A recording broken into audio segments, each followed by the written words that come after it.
I am Gigi, or Giselle, Julie's sister, and we've been interviewing different people who are interacting in Julie's adult life right now so that other people, or especially the parents of Down syndrome, can get an idea of what is possible, whether you can actually afford tennis lessons or you take your child out and do some activity.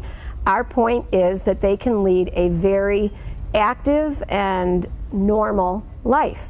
So what we've done is we've asked Fernando to agree to an interview today, and he's going to talk about what it's like to interact with Julie and teach Julie. I will be asking the questions, and then Julie and he may be interacting. Hello, my name is Julie Ballinger, and this is my tennis pro, Fernando Rimas. He is here at Western Regina Hotel, and I'm going to tennis lessons with him here, and he's great, and I love him. So here he is. So last year we brought Julie in for tennis lessons, and this year is her second year back. Last year she came 2 or 3 times a week, and I know that this year she's dedicating herself to 3 times a week. So what's it been like to teach her? Oh, it's been very lovely. She's very focused on this second year on tennis. She's just growing up in tennis, working so hard. She's very concentrated in tennis. She's growing so much. So she's really trying hard and she focuses. Exactly. Does she complain a lot and give you a hard time? Not really. She's a lovely lady. And so does she make a big effort? Oh my God, she's the one I'm run for everything, every shot. And so do you feel like you push her as hard as you would other adults at her capacity? Oh yes, I treat her like the hard I can, so she does much better than a kid sometimes, because she's focusing 100% of the times and every moment. And so then, if you were teaching somebody, would you consider her, let's say, advanced beginner level? You feel that she would be one of your better students?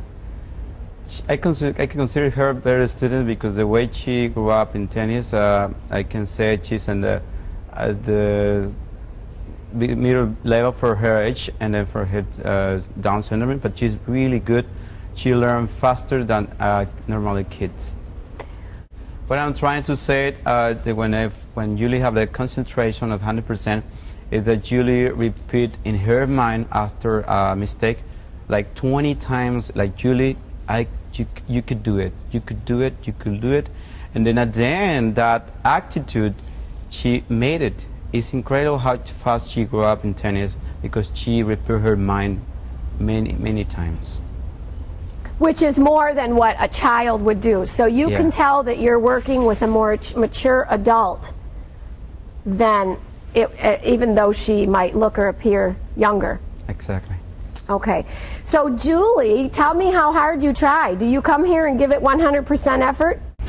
Yes, I feel when I do tennis, you know, like in everything, I've been being proud of myself.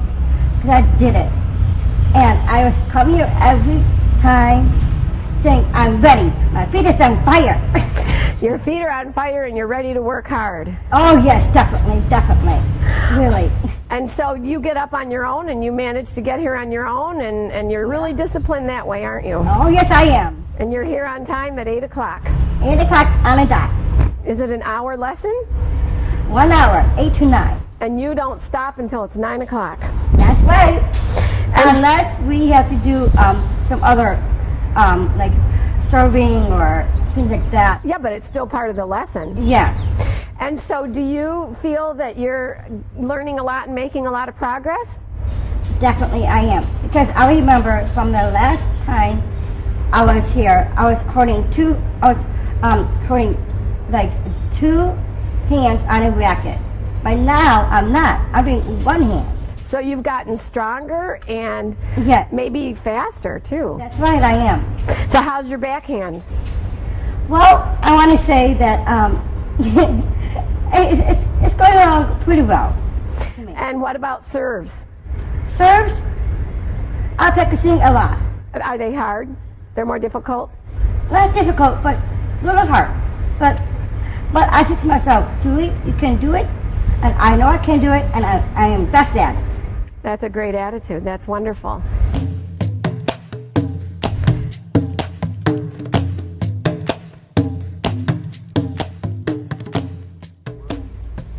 Julie, it is so exciting to hear you when you talk about all of this because you do have such a great attitude, but you know what else? You have wonderful confidence in yourself. And that didn't happen from one day to the next. You have spent your life challenging yourself in different classes of sports, whether it was soccer, baseball, tennis, swimming, and you've learned to push yourself, and you've learned that with time and with practice that you get better. And this is a message that I would like parents of Down syndrome children and Down syndrome adults to believe and to push their children, or if you are the Down syndrome adult, push yourself and try harder. Keep practicing whatever it is, even if it's learning how to ride a bike, because this is where you learn balance and coordination, the focus we're talking about, the concentration. It isn't something you're just born with. It isn't something that you're going to do in the first week or the first month of your classes.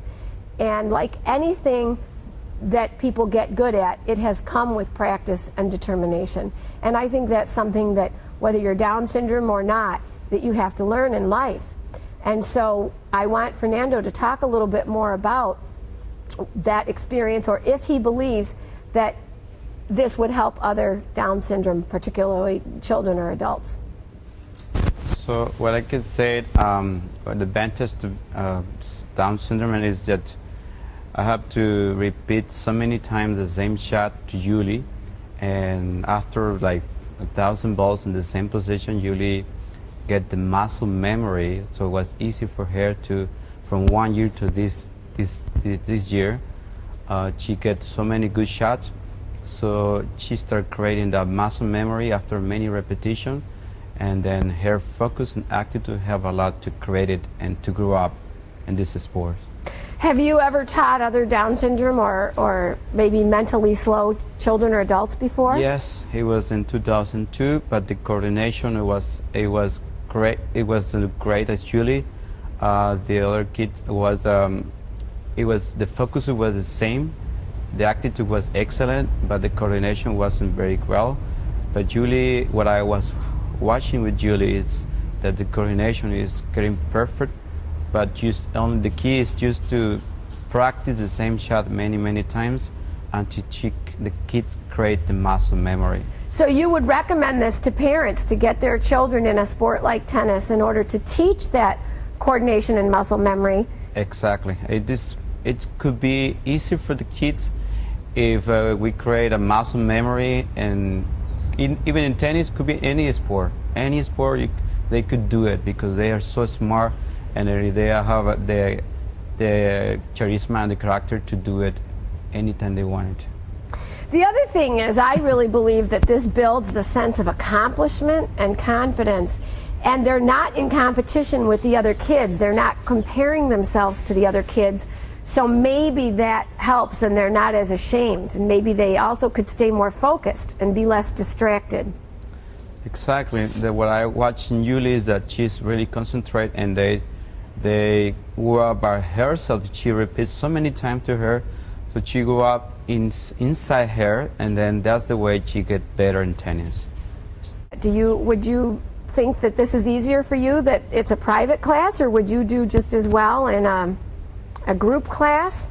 Well, to me, I think group is like too much for me. It's because I think, to me personally, I think like one-on-one with me is better than a group. Because you're making more focus, you're staying more focus, more concentration, and plus I can really react to a pro. And plus, I think to me, I feel it's more like, I want to say.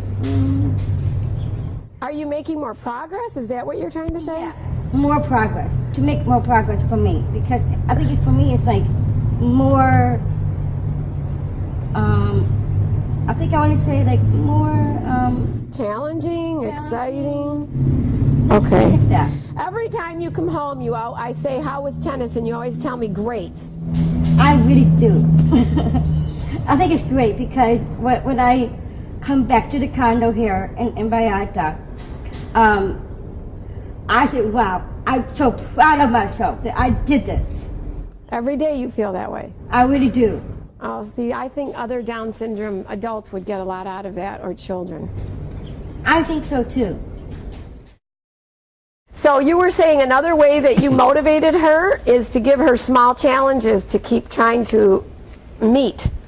Yes, what I find out is that Julie loves challenge. I remember when Julie, a year ago, she couldn't do it because she had a bad knee. Now, I saw one day running to be here at time this year, and I said she could do it. So I started working by myself and then giving a small challenge every week. So we continue with this challenge all the week. So we repeat many times as we could. So that's the way she gets better. She loves challenge. She loves, because she's focused on time in each challenge, every time.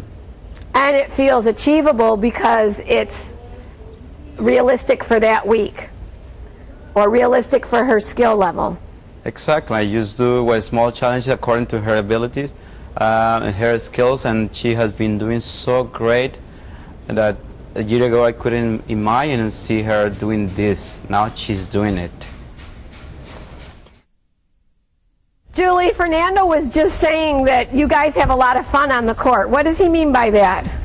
Well, because I've been like, being funny at him, and plus I feel it's like when I go like trying to hit towards him, he goes wah wah. To get out of the way because you're going to hit him with the ball? Yeah, I said, what's the ball? What's the ball? And so then you laugh the whole time. Yeah. And you guys play back and forth. Yes, definitely. One of the things that really enjoy and I see the progress in Julie is after loving her the tennis, is that I make her a couple of small jokes, so she have a lot of fun. We have a lot of fun together, so the time passed very quickly. So, and that's the thing that make Julie come and get motivated to, because past time and the time passed like nothing. Use 1 hour is not enough. So she really laughed and have really, and people around use her laughing and myself to laughing, and she said, "Oh, what a good lesson! Mm-hmm. Oh, what a good, what happened there? Something they asked for themselves." So I just enjoy to laugh a lot with her. That's great. She really has a good time. Yeah.